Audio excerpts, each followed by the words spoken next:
Okay. Hey, everybody. Trying to get Instagram working. It's apparently got some hookup now on this. Hang on a sec. Anyway, good morning. Good afternoon, everybody. We're going I'm going live on Instagram too. Very exciting. All right, guys. Anyway, welcome. John Arvosis here with the Arvosis Report. It is Friday, December 22nd, right before Christmas. Woo, woo, woo. Anyway, how are folks doing? I've still got my cold, but just had a nap, so feeling much better. Probably going to mean I'm going to yawn at you, but at least I'm feeling better. So, woo, woo. All right, let me get rolling on TikTok here with my microphone. One moment here. There we go. Oh my. Yes, just like had a cold for the last 8 days, and the nap helps, but now I'm just like a groggy guy. Hold on a sec here.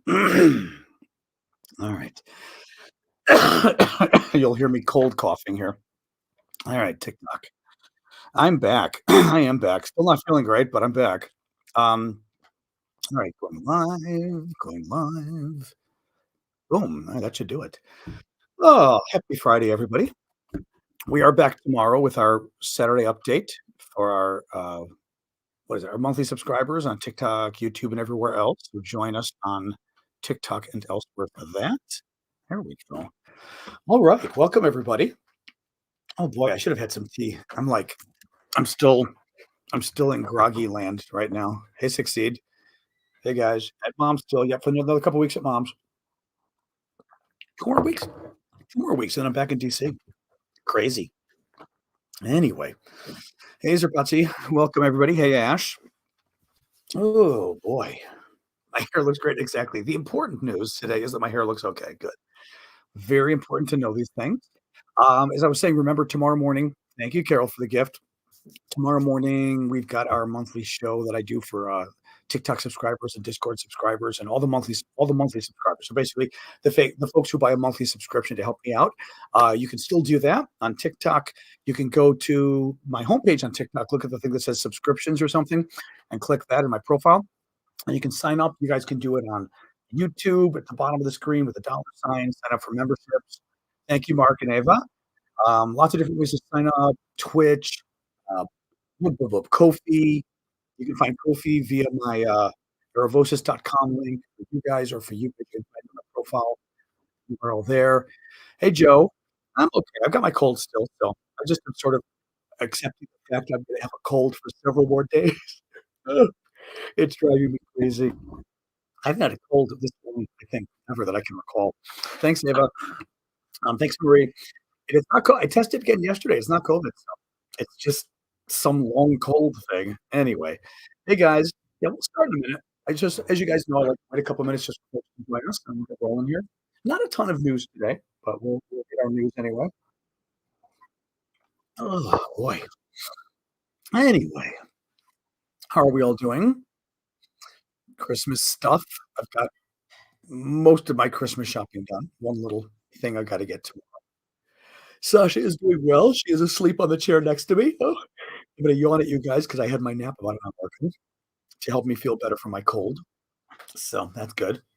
Ash is about to eat dinner. You're incredibly sick, Tulakivi. Sorry. Did you have COVID or something or what? I did. Maria's asking, thank you, Sherry, for the gift. Maria's asking if I heard about the Toronto Sun. Yeah, the Toronto Sun did this, basically trying to suggest that Zelensky is stealing all the Western money, which actually, interestingly enough, is a Russian propaganda thing. Thank you, LWD. This was uncovered a couple of days ago. I mean, not that it's any big surprise, but it was sort of uncovered a couple of days ago in detail that the Russians are, thank you, Magical, LWD, blah, blah, that the Russians are on life as well. The Russians created this whole fake smear and how they sort of did the way the Soviets used to do it, where they get it up to like one fake source and then another source picks it up and then another source picks it up. And it just kind of, oh, that sucks, Tulakivi, sorry. So the Russians basically created this fake story that Zelensky stole all this aid money that the U.S. has given him, and he's built all these yachts or something crazy, right? Totally untrue. They tracked it back to literally the original source being this really creepy website that basically reeks of being set up by the Russians, right? Well, the Toronto Sun picks up a lot of, by the way, a lot of Republican politicians in America picked it up. Marjorie Taylor Greene JD Vance, big surprise. He got asked about it, and then he gave some angry answer. And he was literally repeating Russian propaganda points. Well, the Toronto Sun does a political cartoon yesterday or this week at least, and it is a political cartoon on Russia. That the Russian propaganda that was already unearthed as fake, that Zelensky had stolen, like I said, bought all these. I was going to say fighter jets, bought all these yachts and stuff, and they showed Zelensky reaching into Biden's back pocket and taking his money. Well, the profile of Zelensky is a Jew with a huge hooked nose. Um, it's anti-Semitic. Thank you, Mustard. Thank you, Tom. I mean, it's clearly anti-Semitic. They literally Zelensky is not some guy with a big nose, right? That's your first clue that something is going on. Oh, front page even. I didn't realize in the Toronto Sun front page. They chose to draw Zelensky, the guy who's stealing your money, as this Jew with a huge Jewish crooked nose from the stereotype. When again, he doesn't have a crooked nose. He doesn't have a big nose. Jewish caricatures do, like anti-Semitic Nazi characters of Jews do. It was very bad. Hey, Chris, thank you for that. It was very bad. Yes, so they got called out on it, which was a very good thing. YouTube sound, I can look. Probably nothing I can do about it, but let me look here. Oh, thank you, Booty, for that. Our YouTube sound is being evil. My blue snowflake, I will go.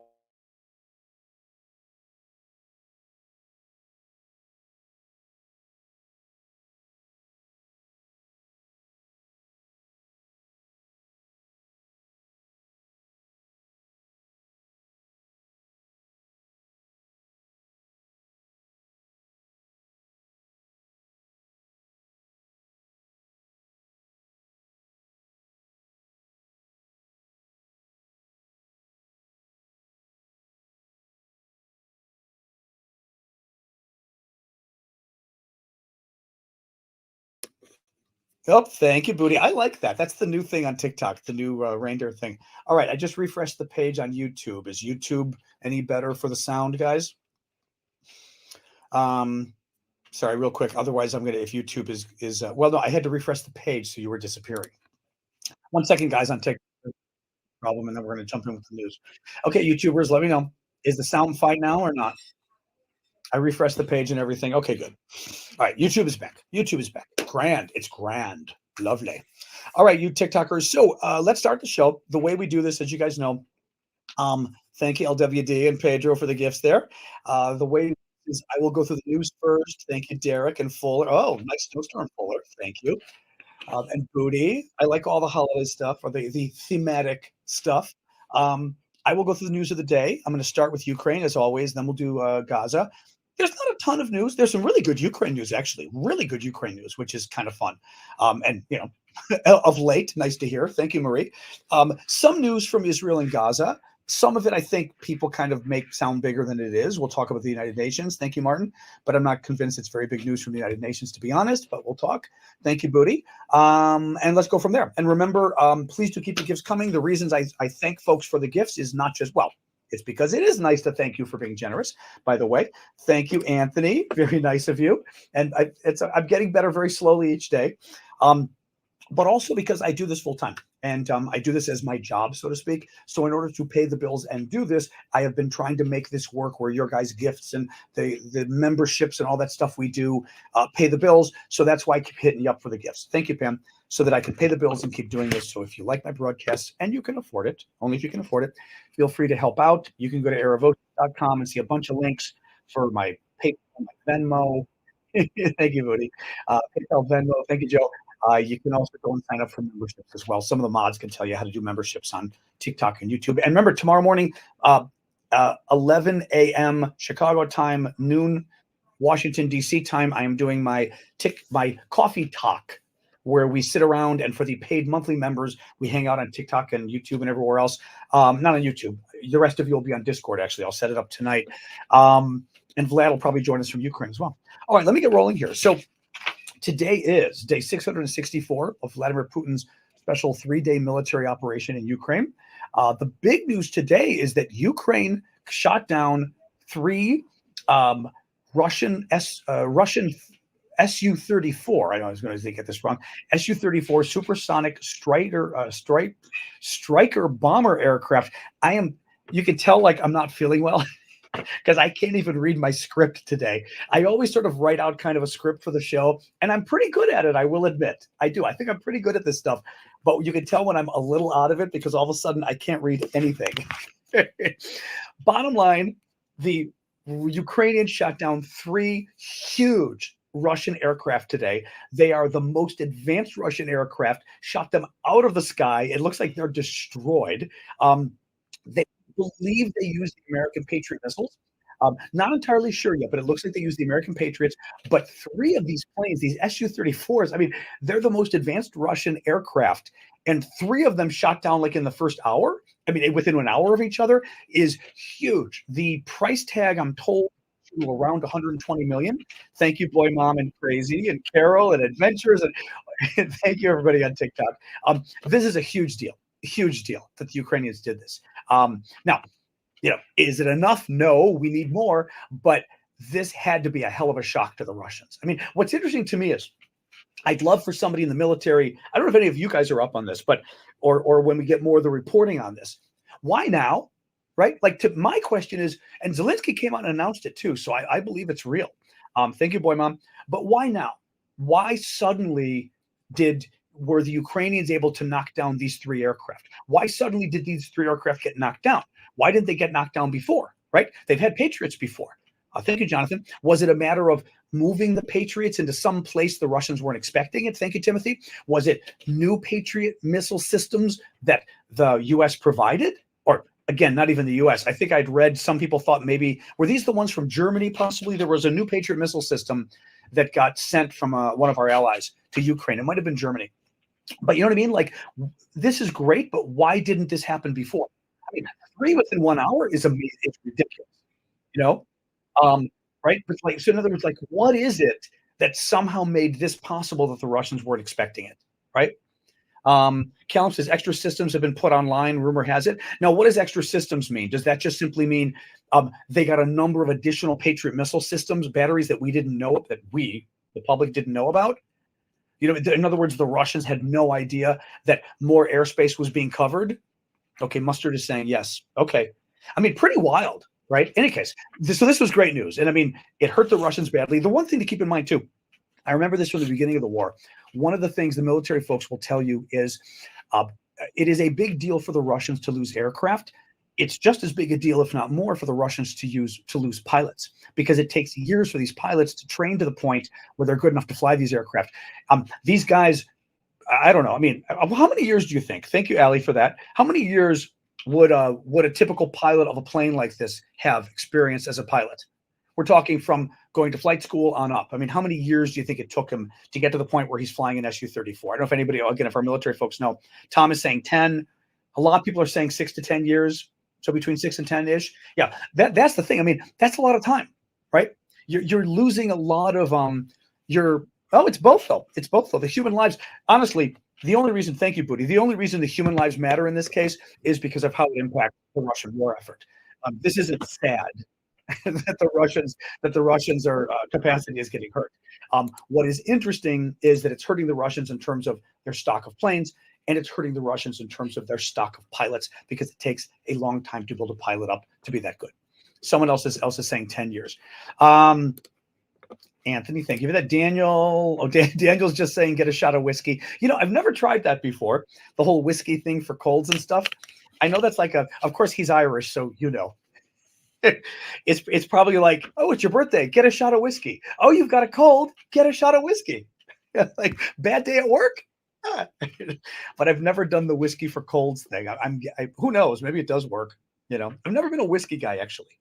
I finally tried an old fashioned, by the way. Somebody said old fashions. I finally tried an old fashioned a couple of months ago. A neighbor made some.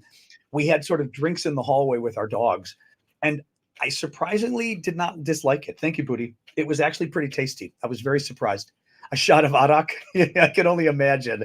Yeah. Hey, Nathan. I can only imagine. And Chris, thanks, Chris. I think every day I'm getting slightly better from this cold, but it's still It's dragging out, which is really annoying me. Any case, so that was the one big story that we're very happy about, that the Ukrainians shot down three really of the most advanced Russian. Oh, I was going to tell you, I don't think I told you. Supposedly, these fighter jets, thank you, Cheryl, the three of them combined come to $120 million. Thank you, Nicholas. So it's also a really big hit on the Russians that way, in terms of what it cost them for the Ukrainians to shoot these planes out of the sky today. Now, other aircraft news. There's a lot of good news today, actually. Interesting. Nothing too negative about Ukraine. The Netherlands announced they will be delivering 18 F-16s to Ukraine. The Prime Minister confirmed today to Zelensky. He says there's a number of requirements and things that happen before the planes can go. What's interesting is the Netherlands. I don't know what is the latest on all of this. By the way, any of you Dutch people out there, the Netherlands had an election with that lunatic possibly winning the election, Geert Wilders, right? That was the Netherlands, right? I'm not mixing or is that Belgium? Am I mixing my countries up? Am I mixing my countries up or not? Was Wilders in Belgium or in the Netherlands? I thought he was in the Netherlands. Help me out, folks. I'm hoping he's Belgium. It is the Netherlands, yeah. Yeah, it's the Netherlands. Okay. Very far right, but like nativist, anti-immigration, but I mean in a very bigoted way. He's not like somebody very concerned about immigration. That's not who this guy is. He's a bigot. I mean, he's the sort of a bit of the fascist right when it comes to those issues, right? I mean, I'm conservative on immigration in many ways, but this guy's a nut job. But in any case, so it's interesting because some of the concern was if he can form a government. I'm going to guess he hasn't formed a government yet, or this prime minister, the current prime minister, wouldn't be in power, right, Rutte? But if he can form a government, the concern was what he was going to do about Ukraine, because big surprise, anti-Ukraine, pro-Russian, right? So this is very good news. Sweden and NATO, there's a little bit news on that front. As you guys know, Sweden and Finland wanted to join NATO because of the Russian invasion of Ukraine. Both countries said, that's it. We're no longer going to be sort of independent. We're going to join NATO. NATO said, woo-woo.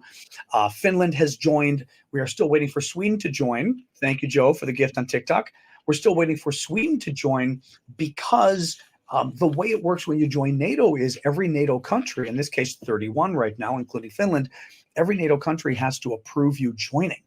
And it makes sense because there's a collective security guarantee with NATO where if anybody attacks any NATO country, all the other NATO countries promise, whether they will is a question, but promise that they will jump in and help you out, right? So if we admit new members to NATO, we are making every NATO member promise to defend that country, so every NATO member gets to vote on letting them in. So that's the way it works. The way it's going now is Turkey has still not let Sweden in. Hungary has not let Sweden in. Hungary is Putin's puppet. So that's the problem. I mean, there's a lot of problems with Hungary and Sweden. Hungary also isn't thrilled that Sweden has been very vocal about Hungary's backtracking on their democratic protections under Orban, who's their president, who, in my view, would be very happy if he were a communist dictator of Eastern Europe. But he's been going very backwards on democracy in the country. And the Swedes have criticized him, so now he doesn't want to let Sweden into NATO. But also, Putin doesn't want Sweden in NATO, and Hungary is doing what Putin wants under Orban. Turkey, however, the Turks have been playing a very slow game with this.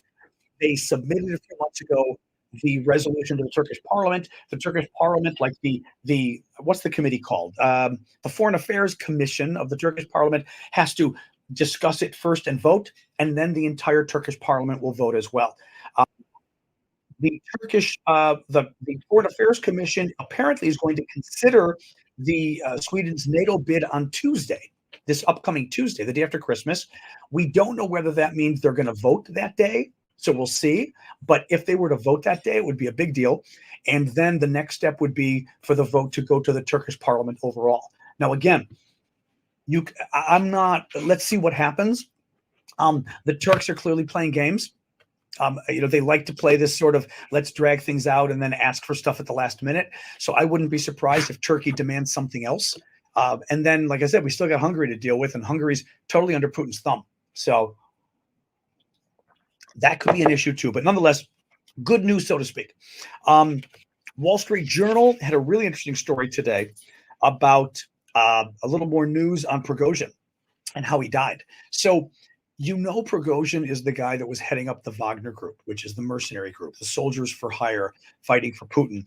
And Putin had him killed several months ago now. It was the summer, and blew him up in a plane. And Prigozhin is the guy that led the coup attempt against Putin, right? 2 months before, in order to get Prigozhin to back down, Putin promised him amnesty. Everybody else said, "Oh, Putin's going to kill you," but Prigozhin believed it and said, "Okay." Well, Wall Street Journal is reporting that, of course, Putin did have him killed. The Russians put a small bomb under Prigozhin, under the wing of Prigozhin's plane. It's not a war crime because it's not a war, Carmel. If Putin blowing up one of his own men isn't, he's not at war with his own men, so to speak. You know what I mean? So it's not a war crime in that case. Is it a crime internationally? I don't know. Domestically, it's a crime, sure, because he's committing murder, but it's Russia, so good luck with that, right? Uh, in any case, they put a small bomb under the wing. Um, it was 2 months in the planning. It was approved by Russian President Putin's old ally and confidant and ex-spy named Nikolai Patrushev. According to Western intelligence officials and a former Russian intelligence official, and the role of Patrushev as the driver of the plan to kill Prigozhin hasn't been previously reported. So Patrushev was reportedly the guy who I think was pushing for this from it's a very long article, and was saying we've got to take Prigozhin out. So anyway, that's sort of the latest on that. Russia put out kind of a funny threat because I just find Russia's threats to be pathetic. Russia warned today it may sever diplomatic relations with the U.S. if Washington confiscates Russian assets frozen over Ukraine. In other words, there's a plan out there to possibly take some of the taxes, or to take like the taxes on the interest of the Russian assets that are frozen. So like we've got 300 billion or whatever it is of Russian assets frozen. Every year, those assets earn interest because they're kept in a bank, and the interest is taxed. And the Western governments have talked about taking that tax and using it to support Ukraine. And the Russians are now threatening that they may cut off diplomatic relations with America over it. So who cares? I mean, the thing is, and this is one thing, and again, this kind of crap might work with Biden, because I do think Biden worries way too much about Putin. But all the Russians can threaten us is stuff that impacts them just as much, right? They kept threatening nuclear war. But the problem, and Biden kind of finally, it took Biden forever to figure this out, but Biden kind of finally figured out that the Russians weren't going to launch a nuclear war, because if the Russians won't launch a nuclear war against us, guess what we do? We launch a nuclear war against the Russians. And what happens? All the Russians die, right? Now, we all die, but they all die too. And they know that they would die. So the Russians aren't going to launch nuclear war, right? But what we kept playing for the last 2 years, Biden, I think, has been playing too much of this game of, oh my God, the Russians are threatening nuclear war. What do we do? When they're not going to use their nukes. I've talked about this a lot on my show. They're just not going to use their nukes because we're going to use ours. And goodbye, Russia. Right? It's just not going to happen. Well, same thing here. I'm kind of like, you're going to cut off diplomatic relations with us? So who cares? But seriously, like, who cares? The Russians, then they lose diplomatic relations with us too. Okay.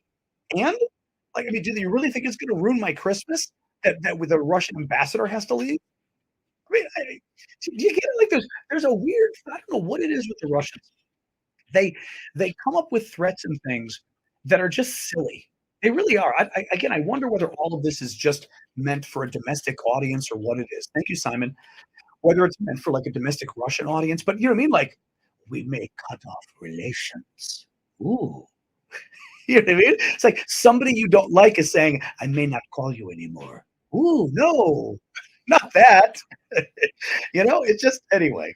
It's good to have relations. Relations are good. Like, that's good. It's good to talk, but give me a freaking break, right? You're going to cut off relations. Okay, bye. Finally, there was a really creepy story out of Kherson, another Russian war crime. This was actually reported in a couple different places, but Russian soldiers reportedly in Kherson, which is southern Ukraine, occupied by Russia, and then Ukraine got about a third of it free north of the river. The Russians reportedly took a Ukrainian boy off the street. I believe he was a 12-year-old boy. Correct me if I'm wrong, but I think he was 12 years old, off the street, and shot and killed him in front of his family, according to the governor. According to preliminary information, the soldiers may have thought the boy was taking a picture of something, so they seized him, brought him home, and shot him in front of his family. And he's dead. Yeah. mean, again, we say, holy cow, oh my God, this is who the Russians are. I mean, especially you guys in Eastern Europe know this. This is who the Russians are. I mean, we should be shocked, we should be mortified, but we really shouldn't be surprised in a sense. This is who they are. This is what they've been doing to Ukraine, and this is what they will do to Ukraine.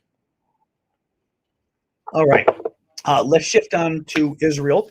Not a ton of a couple of big stories from Israel and Gaza. Nothing too big though. Nothing like earth shattering. But remember, by the way, please keep the gifts coming, guys. As I said, it helps me keep the show going. I do this full time, and I'm able to do this because of your guys' gifts. Your guys' gifts help literally pay the bills. My bills are the same as yours. I've got a mortgage. I've got everything else. So I appreciate the gifts on TikTok. I appreciate the gifts on YouTube. Please keep them coming. And if you want to give otherwise, you can go to erevosis.com right there. Go to Ko-fi. That's on the bottom of the screen for you guys. But at erevosis.com, you can find my Ko-fi link. You can find my Discord link, which you can sign up there. It's free, but you can also pay membership. You can, my PayPal, my Venmo, everything else. So please check it out. It's at erevosis.com, or you guys can just check out the link in my profile on TikTok. The URL, click it, and everything's there. All right, let's talk about Israel. So we're going to talk about the UN, my favorite topic. Thank you, Timothy. So you can't pin comments today because TikTok's evil. Who knows? They're doing something, Ash. TikTok just decided to change something like they always do. So this drives me a little nuts. So we're going to talk about the UN. I hate talking about the UN. I used to work there. It's a horrible place. But the UN today, thank you. Is that right? And mind you, and Dawn, thank you, Dawn. The United Nations today passed a Security Council resolution. My God. And the Security Council resolution says we really need to work towards a ceasefire and the provision of humanitarian aid in Gaza. Yay! So what? I hate this stuff. I understand the needs for diplomacy, but I absolutely positively cannot stand bullshit resolutions. This Security Council resolution doesn't do anything. It was simply the opinion of the members of the Security Council, and they were able to get all the members. The U.S. did not veto. Russia did not veto. The U.S. and Russia both abstained, meaning we didn't vote at all. So we said, okay, let it go through. All the other 13 voted for. And it literally says, I'm paraphrasing, but wouldn't it be nice if we could get another ceasefire? Let's try to do that. Okay, yeah. Wouldn't it be nice if we could get more humanitarian aid into Gaza? Let's try to do that. That's all it says.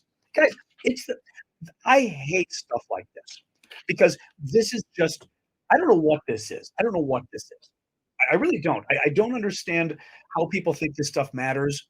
Does this advance peace in some way? You know what I mean? Like it's total token politics, which Tim and Tom is saying. It really is. Like it just bothers me that they've spent so much time for the last several weeks. Thank you, MC. Now I will say, I don't even know what. I was going to say, to some degree, maybe it's the U.S. trying to put pressure on Israel, but even then, I'm not entirely sure because I don't think it's a very strong. Israel promoted its own ceasefire yesterday.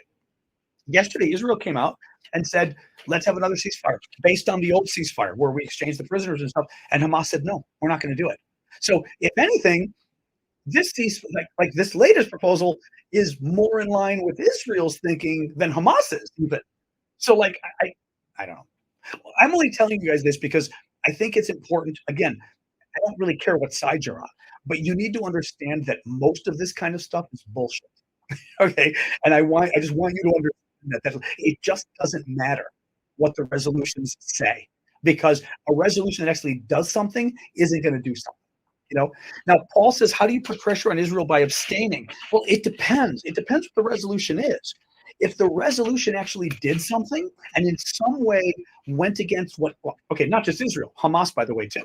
If the resolution actually did something that either Hamas or Israel didn't want to have happen, and not just an opinion, but actually did something, then the person with influence with them, in Israel's case, it would be the U.S.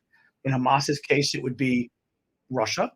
The country, well, in Hamas's case, it's a lot of other countries, but it's Russia. The country with influence, instead of vetoing, instead of saying, okay, I'll protect you, don't worry. If there's a resolution that hurts you, I'll protect you.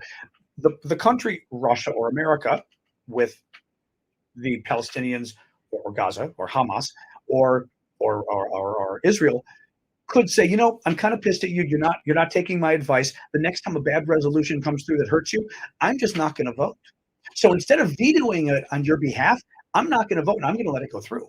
The problem is, like I said, the U.S. abstained, didn't veto. Is that because we wanted to send Israel a message? Or is it because this resolution wasn't that bad from a U.S. perspective? Because as I said, to some degree, you could argue that the resolution is what mom. I'm reading Jens's thing. Sorry, Jens, I threw him off. Is what Israel wants, right? Israel promoted a ceasefire yesterday, right?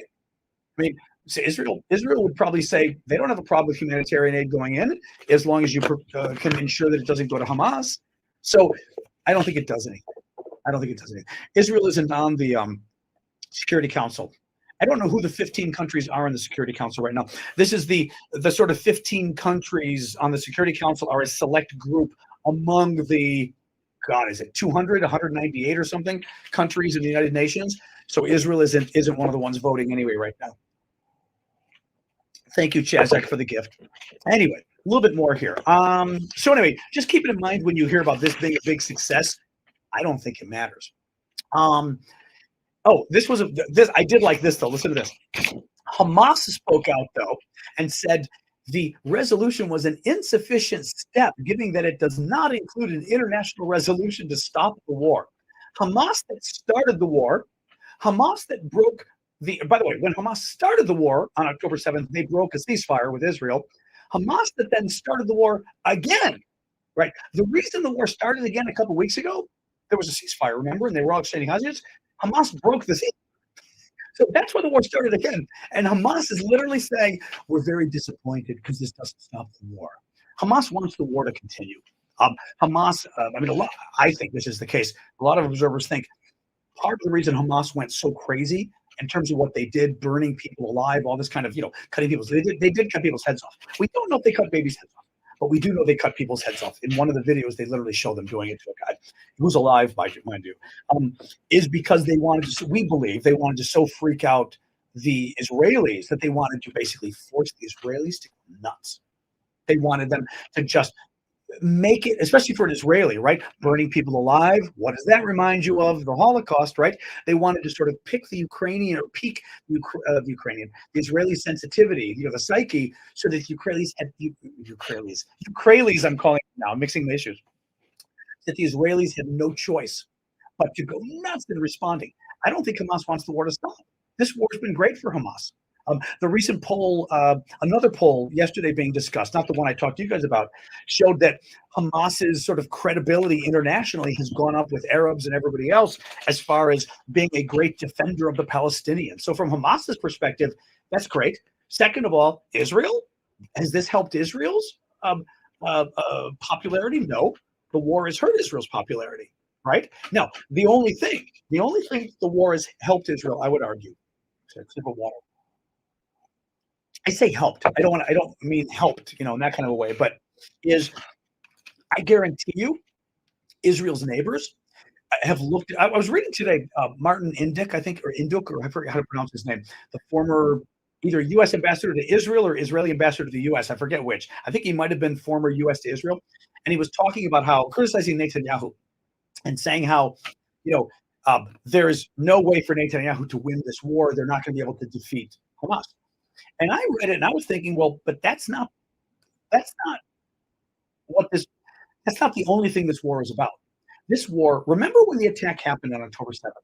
A lot of people were saying, holy cow, this now shows all of Israel's neighbors that Israel isn't, 100 feet tall. Israel isn't somebody that you can't touch, right? That they'll come back and destroy you. Israel actually is vulnerable. You actually can attack Israel and win, right?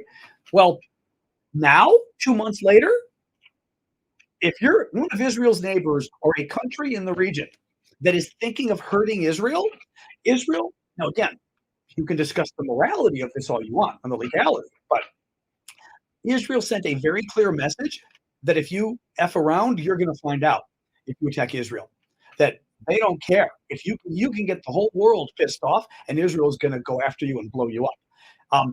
That is beneficial to Israel in a strategic sense, in a military sort of protecting themselves military sense. All of their neighbors know, from Iran to Syria, and frankly, even Saudi Arabia, even though Saudi Arabia wouldn't attack them, but all their neighbors know that Israel will destroy them. And it doesn't matter if the whole world tells it, even if the United States tells Israel to back off, Israel will still do it. That is strategically beneficial for Israel, but the issue with Hamas and whether they can beat Hamas is a different question, right? Um, in any case, the last little bit here is oh yeah, so there's a story from CNN today that Iran is helping the Houthis attack commercial shipping in the Red Sea and that area there. Remember, I was telling you guys yesterday about. I'll show you again on the map how uh,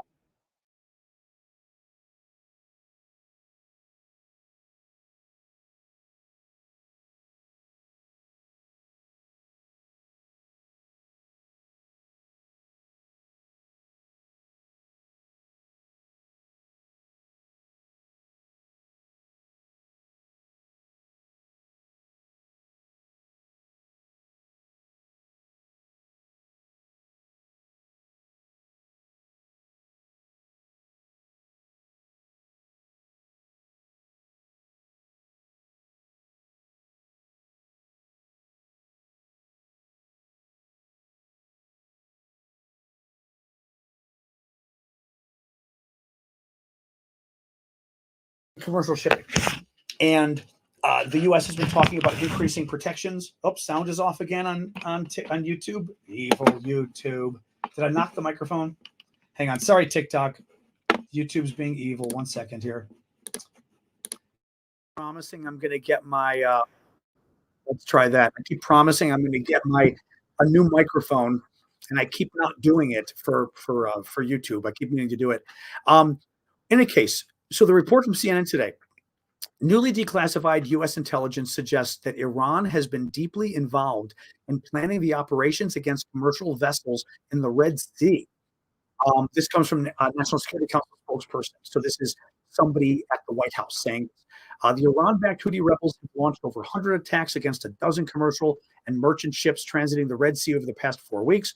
The newly declassified intelligence suggests that Iranian support throughout the Gaza crisis has enabled the Houthis to launch attacks against Israel and maritime targets, though Iran has often deferred operational decision-making authority to the Houthis. So in other words, Iran isn't pulling the trigger.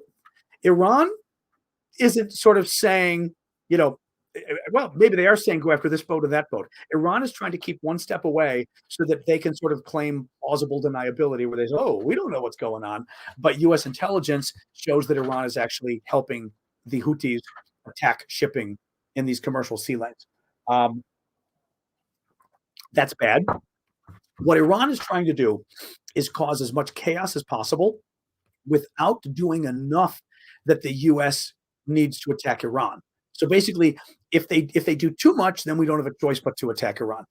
If they do just enough, then it's annoying, it's obnoxious, it's a pain. But is it worth us attacking Iran and possibly getting into a war with Iran and Iran doing terrorism worldwide and Iran sending missiles to Israel and possibly getting Russia involved, right? I mean, there's lots of different ways you could start to worry about what happens if we get into it with Iran, right? And Iran's trying to do just enough to screw around, but not enough to pass a threshold where Biden has to bomb them. So, yeah, not many trolls tonight on TikTok. It's kind of funky, huh? Having a normal. I'll always have to ask the mods though. I always notice there's not trolls, and they go, "Oh my god, oh my god." Anyway, North Korea tested the ICBM. It's bad. It's bad. North Korea and Iran are the problem. I mean, North Korea already has nukes, which is very bad. Iran getting nukes, also very bad. No, it's very bad. I mean, I'm pretty conservative on such things. I mean, why am I never critical to what the U.S. does? Depends. I'll criticize the U.S., but I'm not a big fan of a lot of countries around the world for a lot of reasons, to be honest. People like to criticize the U.S., but other people deserve a lot of criticism too, including Europeans, by the way. It's not like they haven't had a hand in the Middle East. You want to talk about the Middle East? I got news for you. America isn't the only country that's been messing around or that has messed around in the Middle East over the years. We're not the ones who drew the maps. So, no offense, Callum. Um, can US handle a two-front war with Iran and China? I don't know. I don't know. I mean, that used to be the policy. I'm trying to remember, was the policy a two-front war or a three-front war? Remember back like 30 years ago, during the Soviet era, we I'm trying to remember if it was two or three front. I don't if anybody does anybody remember? But basically meaning I thought it was 3. O'Meal's saying 3, that's what I thought it was. Basically being able to fight like 3 major wars at the same time. And then we cut it back. I believe it was, simultaneously with the Soviet Union, dissolving, which was 1991 or so. Could have been 2 front. Betsy's saying 2. Could have been 2 front. I don't remember. Um, but we cut back with the dissolution of the Soviet Union. So, I mean, I don't know where things stand now. My suspicion is the military folks would tell you that it was a 3 front back then, Callum? Okay. The military folks would probably tell you, are we capable of fighting it today would depend on the war. And I don't just mean the gravity, the magnitude of the war, but I mean, um, are the wars similar or dissimilar enough that we would be using different firepower, different weapons, things like that, you know? So, for example, Ukraine, we're not using a lot of our planes, obviously. We're not using any planes right now. We're not using our missiles. We are using the HIMARS. I mean, missiles. We're not using our cruise missiles. I mean, we are using our HIMARS. We are using our Patriots, right? So, like, some of our stuff's being used, but a lot of it are tanks. I mean, we sent 31 tanks. It's not like we don't have tanks, right? We didn't give away our tanks. So it depends, like, what the other war would need. Um, the case is the US can put boots on the ground anywhere in the globe in 24 hours. Yes, but then what? You know what I mean? I mean, do we have enough otherwise? In any case, interesting question. But yeah, let's do, excuse me. Let's we're done with the news part of the show. We can talk more. The US is part of NATO. Yep, yep, founding member. Um, we can do the, question and answer part of the show. How many Bradleys? I don't know. Wasn't the Brad we sent a lot of Bradleys. We did send a lot of Bradleys. Was it close to 100 or something? Does anybody know how many Bradley fighting vehicles the US sent to Ukraine? It was a lot. 115 or something? Remember, it was a lot. 2 to 300, was it that many? It was a lot. Was it 2 to 300? It couldn't have been that many, was it really? I remember it was a lot, though. Mom's doing good, thank you. Merry Christmas, Ireland. Someday I'd like to get up there. I've not been. My cup, it's just a plastic cup, but I like it. Um, the problem is the US really can't stop Iran from getting nuked. That's the problem. I mean, I shouldn't say that. Militarily, and this was 20 years ago, I was told.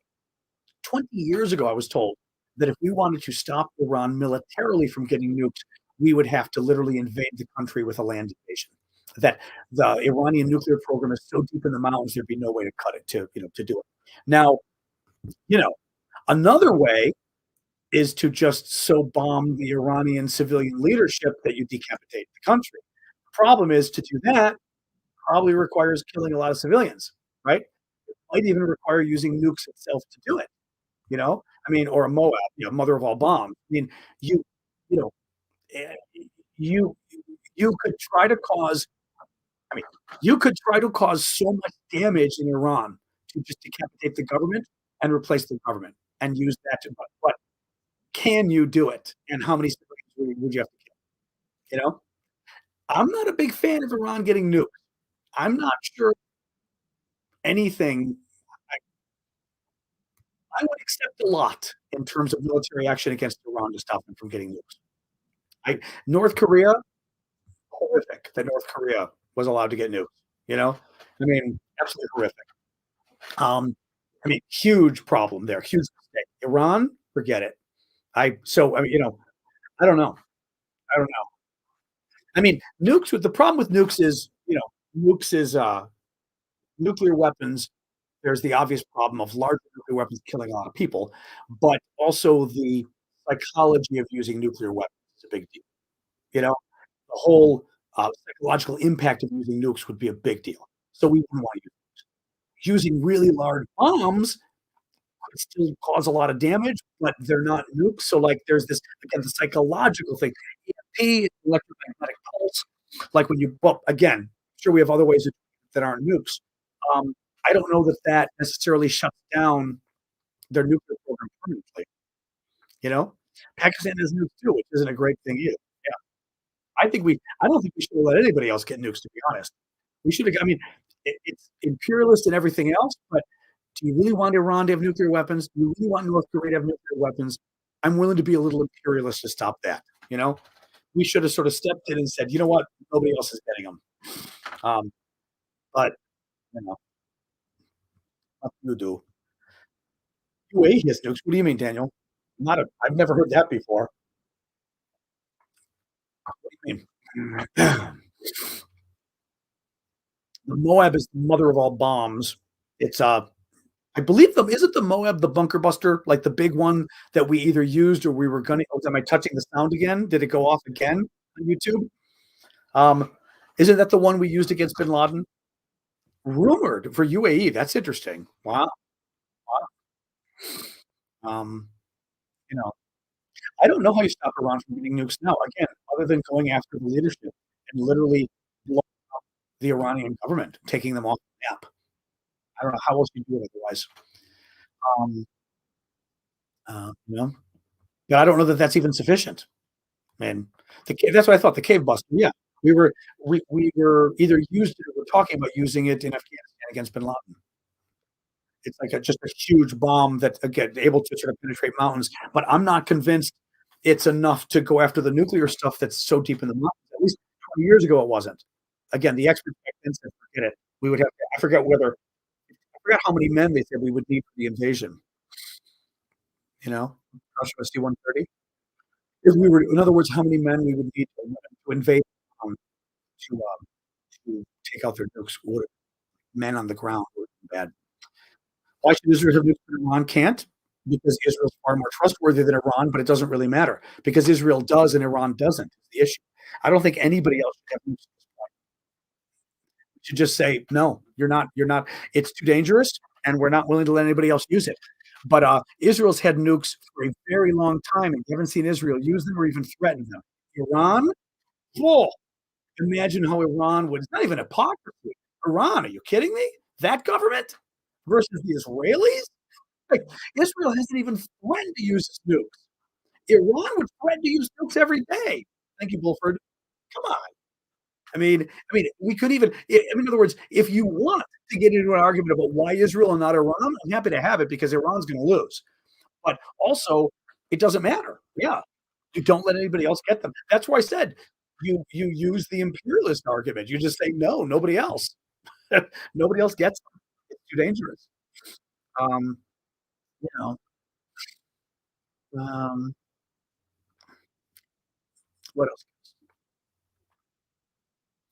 Well, Iran's threatened to wipe Israel off the map repeatedly. Israel doesn't do that to Iran. So, hey, guys, it's not even worth arguing that the Iranian government is some pinnacle of good governance. There's not even a chance here. I mean, I'm not even going to get into that argument with you. So, um, all right. What was Terry's question? Terry repeating. Okay. Sorry, Terry. I didn't see your question. Yeah, the mods don't like it when you repeat the same question too much.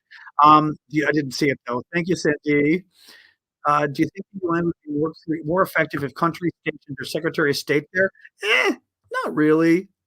Not really. I mean, because nowadays it's easy for people to talk with each other. I mean, I guess the idea would be if our Secretary of State, our Foreign Minister, was at the UN, they could communicate more easily. But I don't think it's a problem of communication, really. You know what I mean?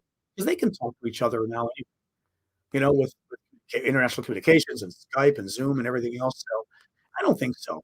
I think it's just the way the UN is set up. They're like on the Security Council. We can veto stuff. China, Russia. I mean, the other countries can too, but in terms of the big three, it's China, Russia, and America. We veto everything, and then nothing ever passes.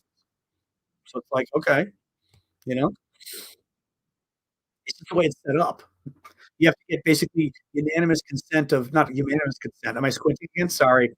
Um, you need to get sort of consent of everybody, and you're never going to get it to make the UN effective. You know. I didn't see Xi's latest on saying they're going to take Taiwan, but you know, there's going to be a war if the Chinese try to take Taiwan.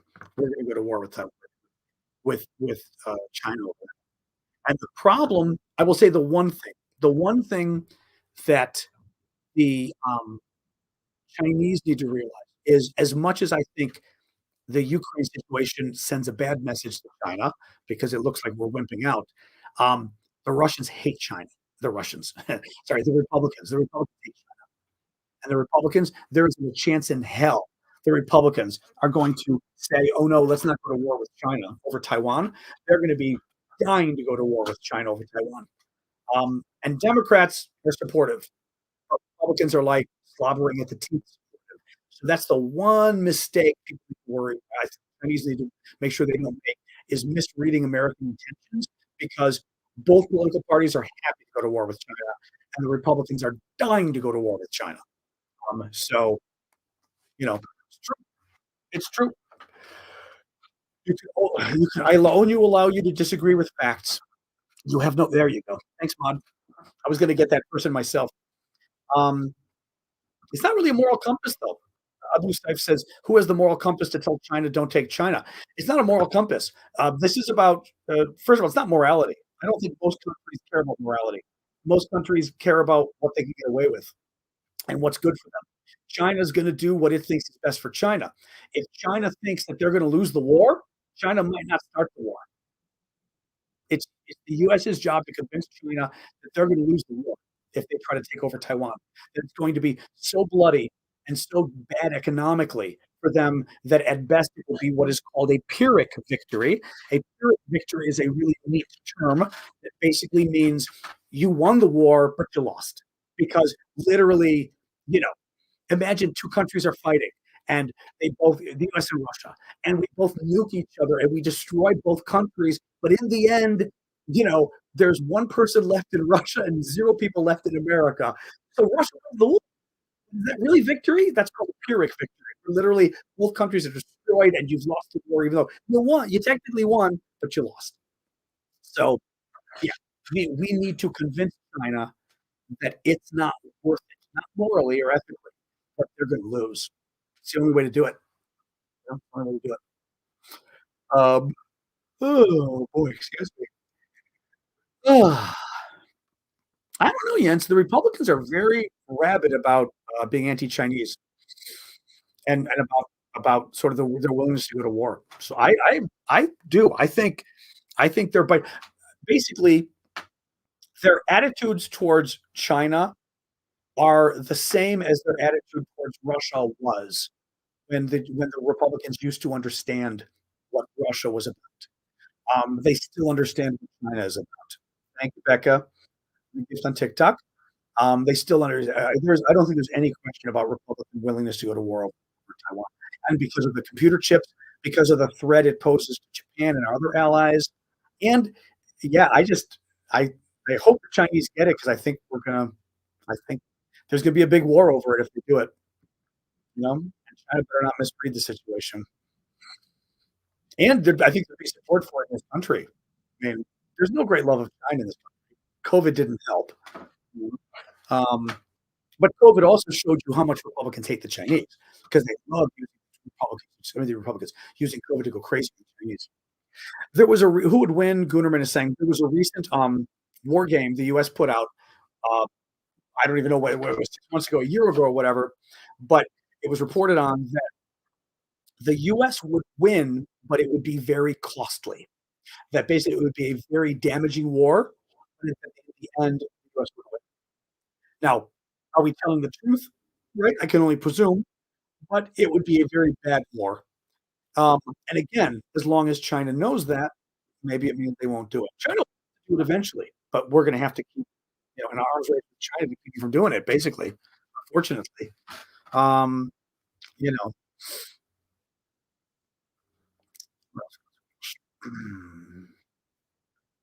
I don't know, Rob. Rob is asking what number of F-16s would realistically make a difference for Ukraine. Just to change topics here. Anybody have a comment on that? The military folks. Thank you, Tom, for the snowman on TikTok. What number of F-16s would realistically make a difference for Ukraine? Meaning would be kind of like a wow game. I would put it in a game-changing category. Thank you, Buford, for the hearts. 800 Super Hornet saying, well, that would be significant. 150-ish, Terry saying, which is still So Netherlands is talking about sending, what did we say, 18 today? 200 according to Magical. Thank you, Becca. 62, do you think? Although maybe that's, I don't know whether 60 is enough to have an impact. I guess it depends what you mean by the question. I'm thinking of it as to have a big impact, like a holy crap, this changes things, you know. Depends on the pilots and training, Will and Keeney says, which is a fair point too. Um, some of the stuff I was reading, thank you, Becca. Some of the stuff I was reading a while ago now was saying that uh, the Ukrainians will be trained how to fly F-16s, but it could take 5 years until they really learn to fly them, sort of to the capacity of an American pilot or something like that. So that it's not just because you can fly it doesn't mean you can do everything with it, I guess is the way to put it, right? Um, so that's kind of a very nuanced question as well, just over time. But I just hope it's not a small. I'm just afraid it's going to be a small number. That it's going to be one of those tokens we do, like we've been doing with everything else, where we give them a few. You know, I mean, the Patriot. Look at the Patriot missiles. We gave them like two batteries. It's like, thank you. HIMARS. That started kind of pathetic too. Um, Stu says every F-16 makes a difference. The first F-16 delivered gives the biggest increase in fighting power per ship, as Ukraine has less than 100 jets at the moment, but realistically 100. Okay. Hmm. I need more water. My throat's starting to get. We're gonna sign off shortly. My throat's starting to hurt again. I'm so tired of this. Like day 8 of John's cold, or day 9, maybe day 8 or 9. Never go watch meteors in freezing weather for 4 hours. Lemon tea, and I do need more tea. I don't like tea. The only thing I don't like with tea is, not to get too graphic, but then you're running to the bathroom all night, which I'm not a big fan of. But brandy with honey, I'm still not a brandy guy though. Anyway, what else, guys? Oh boy, wait, the maintenance and all of that we do. Yep. Um, so it says even with 50 F-16s, that's a 70% increase in their air force. Yes, it doesn't mean necessarily that it's going to make a huge difference, though, right? Craig says, "What do you think of the rumor that the Dutch F-16s have already arrived in Ukraine, and that explains the S?" Oh, that's interesting. Craig is saying, "What do you think of the rumor that the Dutch F-16s have already arrived in Ukraine, and that explains the SU-34 downing?" Okay, what's funny about that is, um, one of the guys I really like, who's one of the OSINT guys, the sort of open source intelligence defense guys, Oliver Alexander, I think his name is. He's in Denmark, and he's very good. He made a comment in one of his tweets that basically talked about, if I can pull it up. Is it is it an AMRAAM or an AVRAAM? I'm forgetting. Is it an AMRAAM? I think it's an AMRAAM, isn't it? It's an AM, not AV, right? The missile system, air-to-air missile. Um, and he made a comment of, wouldn't it be something to the effect of, wouldn't it be cool? Wouldn't it be wild if this was an AMRAAM that took it down? And I read that and I was like, okay, I wasn't really sure that we'd given them any of those. I don't know. But also, if it's air to air, it's fired from another plane, right? And I mean, it's funny you say that, because I'm sure fired from an F-16. Well, first of all, I don't even know currently, do we know if the Ukrainians can even, A, do they have them that we know, AMRAAMs? B, have they been able to jerry rig it to fire it from their MiGs, right? So, and C, even if they have, and Callum and others have told us this before, if they are fired from F-16s, I'm assuming there's a lot more you can do with them because of the increased functionality of firing them from an F-16. So that's very interesting. Advanced medium range air-to-air missile. Interesting. Daniel's saying he heard it was a Patriot Pac-2. We all heard it was probably a Patriot, but it was just, like I said, the one guy mentioned the AMRAAMs, and I was like, why did he mention that? It's just funny. I doubt they're there yet. I doubt they're there yet. Um, but it's interesting. Who knows? It'd be great if they were there. It'd be a nice way to shock the Russians, you know? Like Terry said, I think we helped modify their MiGs. Excuse me, modify their MiGs to use it. I wouldn't be. Danish Oliver's Oliver Alexander. He is a very good open source intelligence guy on Twitter. You can Google Oliver Alexander Twitter. Um, Kind of a blonde guy, um, and he does great military analysis. Very objective, very interesting guy. A lot about Ukraine, looking at the Middle East as well, but a lot about Ukraine. And he's just very good, very conservative, meaning he's not crazy. I mean, his stuff is very, very good. He's a good guy to follow if you ever use Twitter and follow that kind of stuff. But he just happened to mention something about wouldn't it be wild? I mean, heck, I will never call it X. That wouldn't it be wild if this was an AMRAAM? And I thought, why is he saying that? That was the issue, sort of, with this. Um, yeah, I mean, and mind you, the F-16s could be there, but they're not using them yet. That's a possibility too, right? You know, let's see. I don't know. I mean, it'd be nice. Oh, I think also for U.S. support, for more congressional support for Ukraine. Ukraine needs to start winning again. People need to see Ukraine doing well. What does it say? Nothing wins like nothing wins like a winner. There's some expression like that in politics, which basically means, and then Instagram cuts off. That basically means that people want you to that the best way to become popular is to be successful, because everybody likes a winner, kind of thing, right? Why do you never talk about peace? I'm all for peace. How are you going to have peace?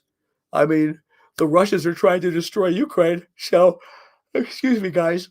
Still got my cold, but I mean, I'm happy for the Russians to pull out. Sure. Sorry, my eyes are now watering from my allergies and everything. But if the Russians want to pull out of Ukraine and give all the land back and give all the babies they've stolen back, okie dokie, I'm fine with that. But what do you do? I've got allergies. Not allergies. I've got a cold. So I'm not really, I am tired, but I'm tired because of the cold. I haven't been sleeping well. And I've been very sick, but not very sick, but I've had a bad cold and, and this. Oops. Who are you talking about, Daniel?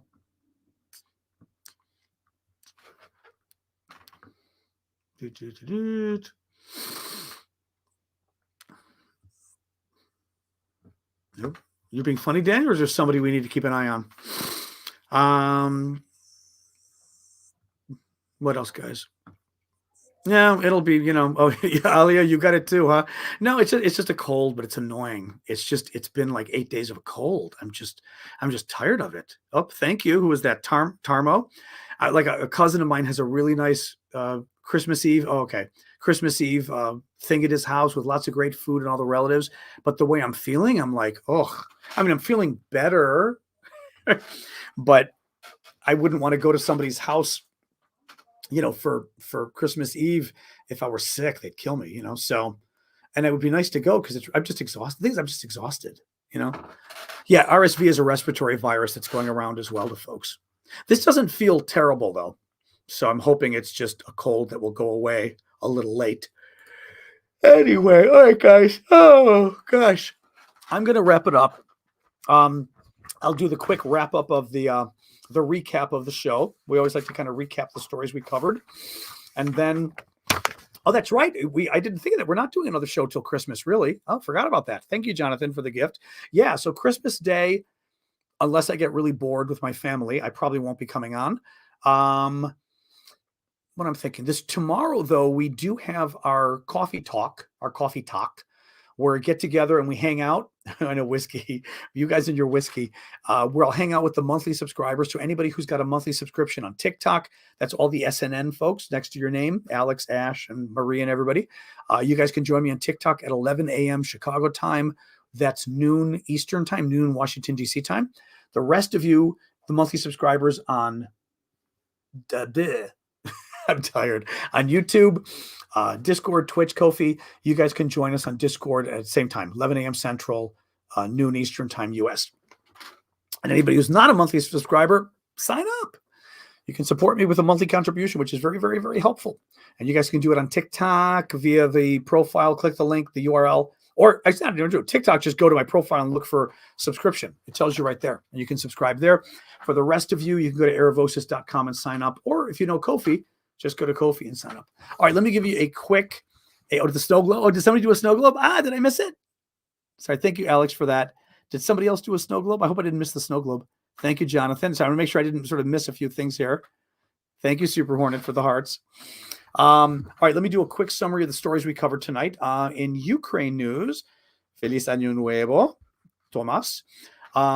In Ukraine news, Ukraine shot down 24 of 28 attack drones launched by Russia overnight.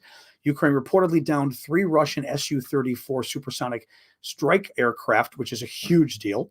The Netherlands will deliver 18 F-16s to Ukraine. Sweden and NATO, Sweden's Foreign Affairs Committee is going to be discussing, Turkey's Foreign Affairs Committee is going to be discussing Sweden's NATO membership next Tuesday, which means they may or may not vote on it. We'll see. Wall Street Journal is reporting that Prigozhin was killed by a small bomb placed under the wing of his plane. And of course, big surprise, it was done by the Russian leadership. This is not a surprise. So there's the snow globe. Thank you, Booty. Russia has warned it may sever diplomatic ties with the U.S. if Washington confiscates Russian assets and use them for Ukraine. Thank you, Alex. I said big deal on that one. Thank you, Marie. And who is, Chef. Thank you, Chef. Russian soldiers in occupied Kherson took a Ukrainian boy off the street and shot and killed him in front of his parents. Then Israel stuff, UN Security Council resolution. Nobody cares. It doesn't do anything. That's an easy story. Iran is helping the Houthis attack commercial shipping around the Persian Gulf, which is bad. And actually, that's it. There really wasn't any other story on the Middle East. I mean, there wasn't any big news. So we are just finishing, guys. Sorry, Alex. So that is it. Like I said, I'll be joining you guys tomorrow morning at 11 a.m. Eastern for any of the paid monthly subscribers. If the spirit woos me, maybe I'll come on Sunday and just do an open one for everybody. I don't know. Maybe even Christmas Day. Who knows? Christmas evening or something. I may come out and hang out, but it'll be unplanned. Thank you, Jeremy. Otherwise, I will be back Tuesday. Okay, day after Christmas, and we'll do it again.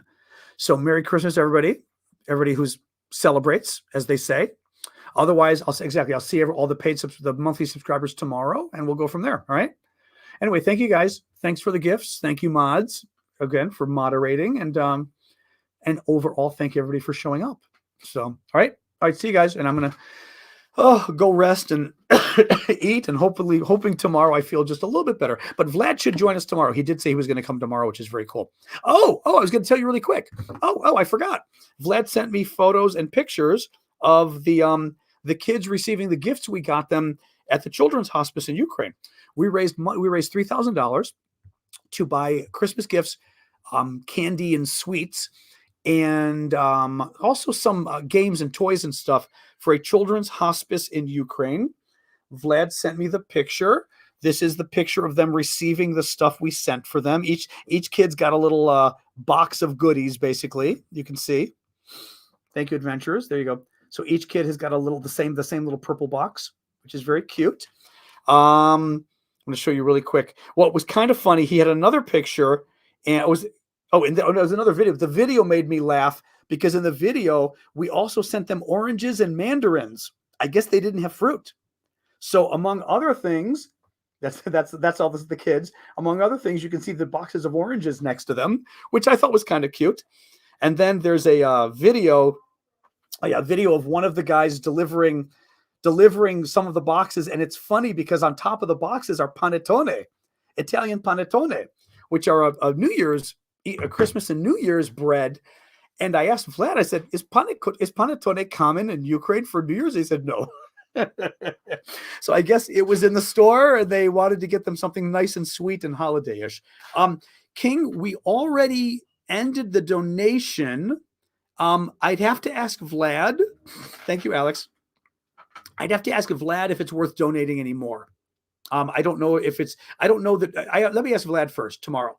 If we're raising, if any more money we raise, we can get even more stuff for the kids. I just don't know. But yes, panettone is an Italian tradition, exactly. But it kind of made me laugh that they bought panettone for the kids. But I guess they went to the store and they got sweet stuff. I'll ask Vlad tomorrow, King. Okay. And Lori, exactly. I mentioned the bike thing. Lori, you can already get in touch before I sign off. You already in touch with Vlad, I assume. Yes. I just want to make sure. I mentioned it to him, but I assumed you're already in touch with him. But yeah, I'll make sure. I'll check with Vlad to see if we still can help. But it was nice that at least they already got the sweets and the food and everything else, and the toys, which is nice. So in time for Christmas and New Year's too, because in Ukraine, New Year's is actually the big gift giving time. Thank you, John. Even more so. Oh, good. Okay, perfect. Oh, you are right. You sent money. I forgot about that. Thanks, Lori. Perfect. Yeah. No, you mentioned, okay, you did mention that. I'll mention, I see. Oh, I see. That's what you mean, Lori. You sent him the money to actually get the bike. Okay, let me make sure. Oh, okay. I'm going to sign off, guys, but let me make sure. Okay, let me make sure. Lori says she sent actually buy the bike. Okay. I didn't realize that's what you did. Okay, I just wrote him, but he should be asleep at this point in Ukraine. It should be 1 a.m., I think. But I'll ask him tomorrow. I thought you meant you found the bike and you were shipping it. Okay, yeah. Yeah, let me check with him because I know what you mean. I want to make sure that's what it went for. Well, they were trying to see if they could get a bike for free, remember? So if they can find that, let's figure out what you want to do otherwise. You know what I mean? But I'll check with him tomorrow. I mean, I already sent him the message. He'll see it in the morning. Okay. All right. Thank you, Lori. Thank you, everybody. But this was good. Yeah, I'll find out if they could use more, we'll raise more. But I'll check with Vlad. Hopefully, we were able to help enough with the kids. I hope so. All right, guys. I'll talk to you tomorrow. Otherwise, Merry Christmas, and I'll see the rest of you Monday. Okay. All right. Thanks, guys. Have a good night.